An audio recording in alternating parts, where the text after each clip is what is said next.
Hello kiddos, today we are working in lessons 103 and 104 and we are going to learn today how to design a valid experiment. So we are in the experiment section of the scientific method. So let me show you a picture here of the scientific method. Obviously we observe something interesting in nature.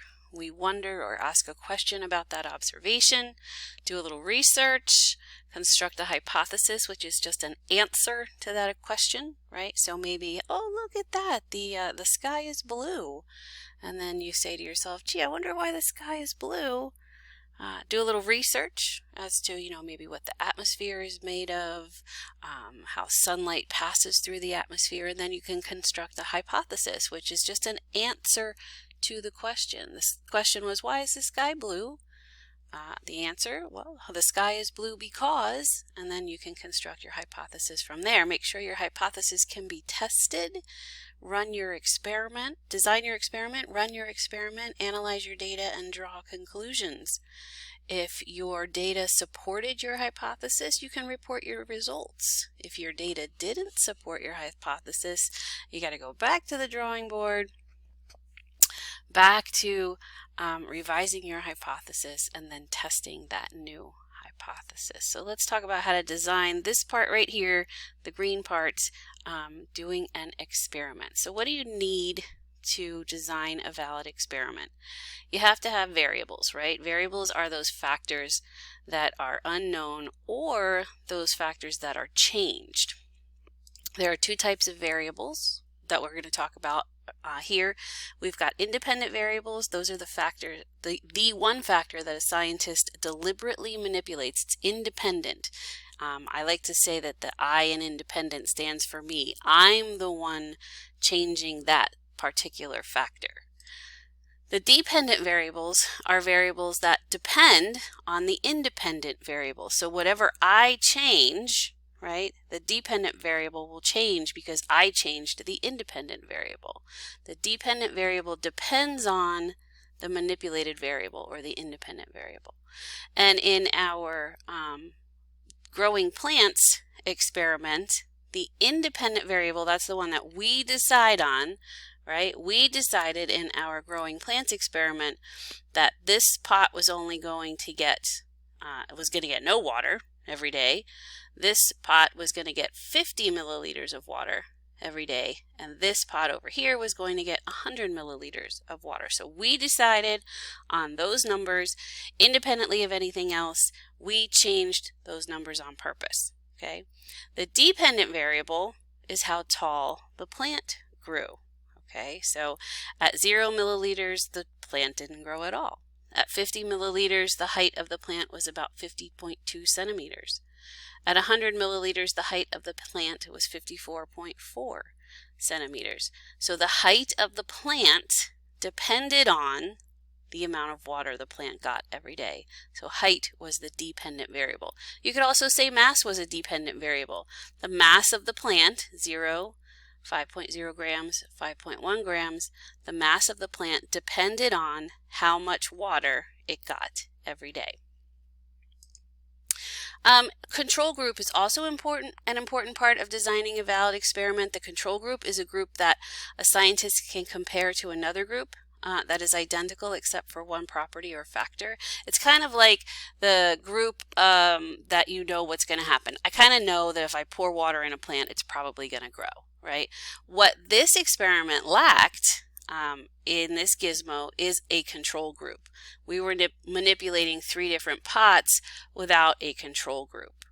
So that could be something that you would add in the future if if you were to do this experiment in real life. You would add, a pot with, if you put some water in it, it's always going to grow. So maybe decide your control group is going to be a 10 milliliter a day pot, and you're always going to have that in all your experiments. Quantitative data. So now we've designed our experiment, right? We've run our experiment, and we have to collect some data. Quantitative data is data that represents a quantity or numeric data. So the height of the plant, 50.2 centimeters, the mass of the plant, 5.0 grams. You can see the word quantity in quantitative. So quantitative data is data that you collect that has a number associated with it. There's also something called qualitative data, and that's data that represents qualities or characteristics that can't be expressed by a number. For example, in pot A that got no water, did the plant grow? No. In pot B that got 50 milliliters of water, did the plant grow? Yes. In pot C, with 100 milliliters of water a day, did the plant grow? Yes, and it grew taller than plant B. Notice I gave the quality of the plants, right? This one didn't grow, this one did, this one was taller. That's qualitative data. I could say, oh, the plants grew tall in pots B and C, and the leaves were green. That's qualitative data. Okay, you're not associating a number with it or assigning a number to it. You're just saying, yes, pot C grew taller. That's it. You could describe color, smell, whether it looks healthy or not. Those are all types of qualitative data. The other thing we didn't have in this experiment, due to the limitations of the gizmo, is replicates or trials. It's not enough to have just one pot in each experimental group. What you should have is 3 pots in this first experimental group of 0 milliliters of water, have 3 pots with 50 milliliters of water, have 3 pots with 100 milliliters of water. Or if you don't have enough resources to, replicate it with 3 different pots for each group, you can do the trial a couple of times. So if you don't have enough resources to, add one more pot and then another pot, so you have 3 pots total in the 0 milliliter group, 1, 2, 3 pots, and you have 3 pots total in the 50 milliliter group, so 1 pot, 2 pot, 3 pot, and then 3 pots in the 100 milliliter group, right? So you'd have a seed, a seed, a seed, a seed, a seed, a seed, a seed, a seed, a seed. All 3 of these pots would get no water. All 3 of these pots would get 50 milliliters of water, and all 3 of these pots would get 100 milliliters of water. That just lets you know that your results weren't a fluke. Like, for example, if you didn't have these up here, let's just say it was 1 pot in each group, A, B, and C. If this plant didn't grow, you wouldn't really know whether it was the water or if there was something wrong with the plant instead. So when you have these 3 different replicates, right? So if in group A, if this one has 0 mils, this one has 0 mils of water, this one has 0 mils of water, none of them grow, then you can say, well, hey, 0 milliliters of water, none of these plants grew. I can pretty much say that a plant's not going to grow without water. In this group, each pot gets 50 milliliters of water. They all grow to be about 50.2 centimeters, about 50 centimeters. You can say, oh, you can trust those results, right? I put 50 milliliters of water in each of these pots. I kept all the other variables controlled. Each of these plants in this group grew to about 50 centimeters. So I can, reasonably say, I can reasonably predict that if I put 50 milliliters of water in the pot, a day, I'm probably going to get a plant that's about 50 centimeters high.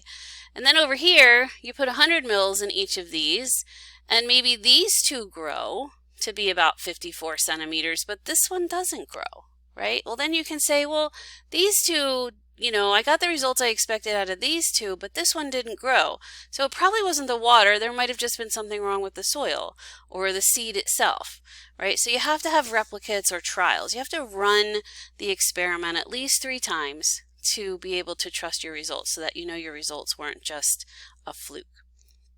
And then after that, right, you take a look at your data. If your data supports your hypothesis, you can go ahead and publish, report your results.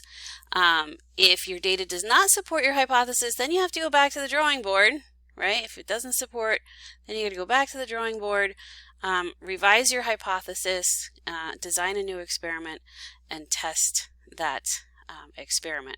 One last thing I want to show you: when you're running your experiment, make sure you're only testing like one thing, right? We only changed the amount of water in each of these groups.